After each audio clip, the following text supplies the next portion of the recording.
Hey you guys, I'm back. Okay, this thing is done. Okay, let's get real for 1 second. Today is one of those days where I'm struggling with my psoriasis, right? For those of you who didn't know that. So it's really bad, like it's really flaring up. I don't know if you can see it right there, right? Yeah, if you have any recommendations or any home remedies that you can suggest, I really appreciate. You can leave them on the comment section and I read you, you guys. Hey guys, welcome to another video. I'm Dr. Gonzalez and today we are going to talk about the following topics. But before we get started, please don't forget to subscribe, like, and share, because in that way you will never miss a video next time when I upload one. And also it's because it'll help me with the YouTube algorithm to spread the word to other people that need this information available. All right, let's get started. The brainstem is an area at the base of the brain that lies between the deep structures of the cerebral hemispheres and the cervical spinal cord, and this serves as a critical role in regulating certain involuntary actions of the body, including heartbeat and breathing. The brainstem is divided into 3 sections in humans. It has the midbrain, also known as mesencephalon. It has the pons, also known as medencephalon, and the medulla oblongata, also known as myelencephalon. The medulla oblongata is continuous with the superior aspect of the spinal cord, and it contains portions of both motor and sensory tracts. Meanwhile, the pons is located superior to the medulla oblongata, and it links parts of the brain with one another by ways of tracts.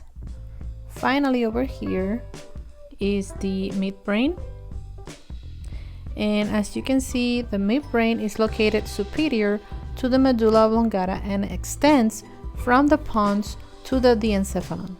Some of the most important functions of this region is that the medulla oblongata controls the heart rate, respiratory rate, vasoconstriction, and other things like swallowing, coughing, vomiting, sneezing, and the hiccups. And in terms of structural regions, one of the most important areas is called the pyramids. We also call it the decussation of pyramids, because this is made up of white matter in which myelinated axons can change the direction to opposite sides, as you can see here. And therefore, in the spinal cord, it's gonna be the white matter in the borders. In the pons, this structure relays nerve impulses related to voluntary skeletal muscle movements from the cerebrum to the cerebellum, and it also contains the pneumotaxic and apneustic areas to control respiration. Some of the most important structures on the midbrain are the cerebropeduncles, the corpora quadrigemina, the substantia nigra, the red nuclei, and the medial lemniscus, as you can see circled in red over here. The midbrain conveys motor impulses from the cerebrum to the cerebellum and spinal cord. It also sends sensory impulses from the spinal cord to the thalamus, and it regulates auditory and visual reflexes. The midbrain contains nuclei called the colliculi, like the superior colliculi and the inferior colliculi. The inferior colliculi has to do with auditory reflexes, meanwhile the superior colliculi has to do with visual reflexes. The midbrain also contains nuclei for cranial nerves 3 and 4. Meanwhile, the medulla and the pons contain cranial nerves 5 through 12.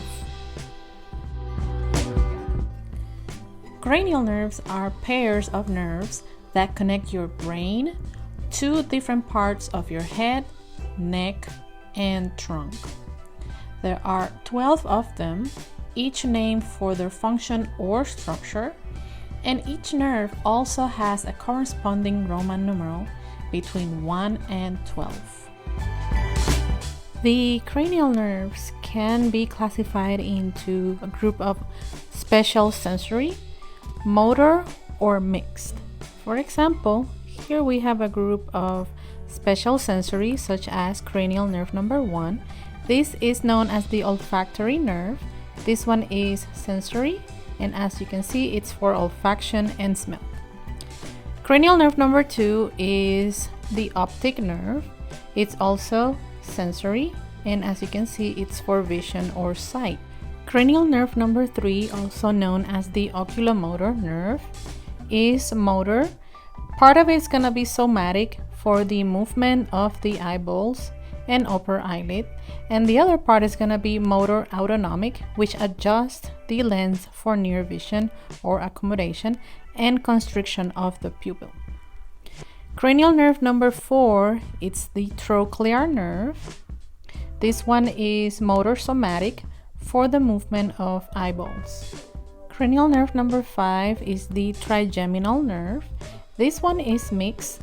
Part of it is gonna be sensory components for touch, pain, and thermal sensations from the scalp, face, and oral cavity, including the teeth and anterior 2/3 of the tongue.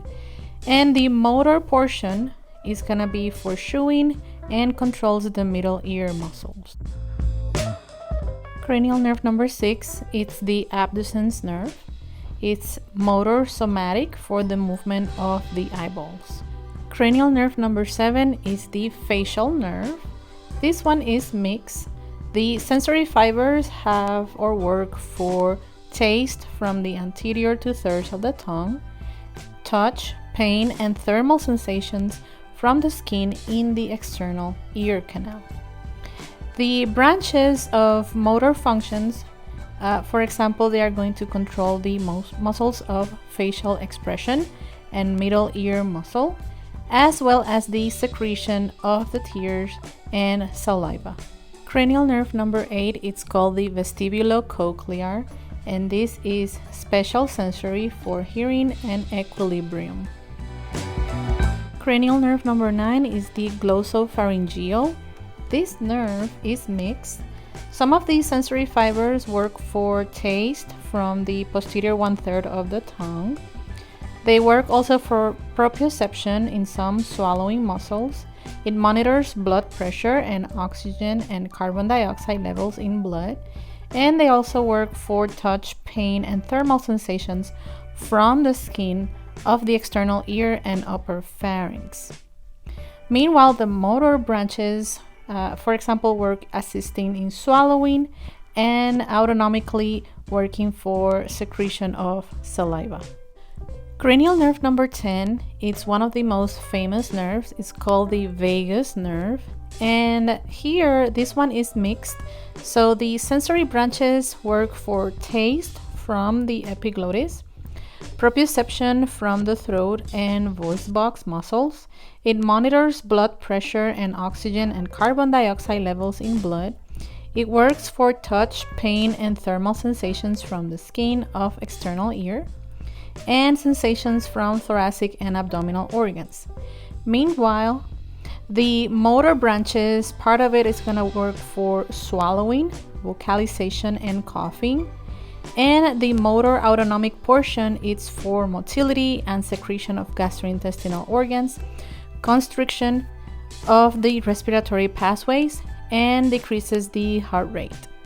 And last but not least, we have cranial nerve number 11 and 12. 11 is cranial nerve accessory, and this one is motor for the movement of head and the pectoral girdle. Meanwhile, cranial nerve number 12 is the hypoglossal, and this one is also motor somatic for speech, manipulation of food, and swallowing. And if you need tips to study, right, with these cranial nerves, there's like two very much famous mnemonics, like the one on top you see, O, to touch and feel very green vegetables at. And that means olfactory, optic, oculomotor, trochlear, trigeminal, abducens, facial, vestibulocochlear, glossopharyngeal, vagus, and accessory hypoglossal. And then at the bottom you see the numbers, right? The numbers are representing each one of the cranial nerves and what parts of the face it's innervating. So if you want, you can try and imitate or draw this at home. And over here, I'm gonna leave you some videos that you can check out later, which is also related to this topic. Well, that's it. Thank you for watching. Don't forget to, again, subscribe, like, and share. And comment on the section below if you have any questions or suggestions, right? I read you guys, I read you. All right. Thank you for watching. I'll see you next time. The following topics. No, this was like. Is located in the superior structures. No. Now for real, let's get started for real.